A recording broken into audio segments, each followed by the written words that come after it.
екеуі ма? Мына ах. Бұл жағдай қалай басталғанын бастамасынан айтып берейін.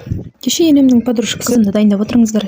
Бүгін демалыста бір серуендетіп қайтайын деді. Сонымен орман дайындалдық та шығып кеттік. Бір жаққа шығу болса, неғына қарамастан дәм өзін шығып кете беретін тек мен ақпын ба. Теңіз жаққа барып, ол жақтан аққуларды көрді. Кеткенде осы аққулға алып бармадың деп күйеуіме жылап алған жайым бар еді. Сонда не үшін жылағанымды да білмеймін. Аққулар адамдар күшті қылып көріп жүргенге соған көргім келді ма білмеймін. Ертесіне еслесем күлгім келеді өзімнің дәші. Сосын түні мен алып барған ғой мен. Оны бұны қояйық та сонымен теңіз жаққа бардық, аққуларды көрдік, суға дәртімізді айтып, сонымен өзіміздің аққуымыздың қызығын көріп қайттық. Сонда аққу жерде 2 дана ғана екен болған. Сонда да барына қанағат дедік та. Теңізден шығып болғанымыздан кейін ол жақта жылқылар да бар екен, жылқылардың жанына бардық. Мына жерде бір ағамыз өлең айтып тұрған екен. Оның өлеңін аз-маз тыңдадық, сосын жылқыларды көруге кеттік.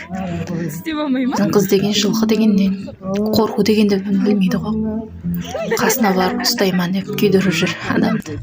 Біз жүрміз қорқып істеп аламын екен деп. Біз шыққан күніміз бірден салқын түсіп кетті. Оған дейін күн деген күшті болып жылы болып тұрған еді. Біз шыққан күніміз салқын болды.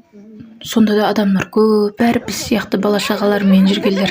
Балаларын алып келіп теңізге құсларды, жылқыларды көрсетіп жүр. Ол жерден шығып балалар алаңына келдік. Әжесінің қызы әжесімен ойнап кетті, сосын әжесінің қызы әр затта бір ойнап қалды ма үйге кетпейміз дегенге түсті. Сонымен біз үйге кететін болып әрекет жасасақ, ол кетпеймін деп ойын алаңына қарай жүгіріп жүрді. Сонымен күшлеп зорға алып келіп машинға салсақ, осы ғой жылап.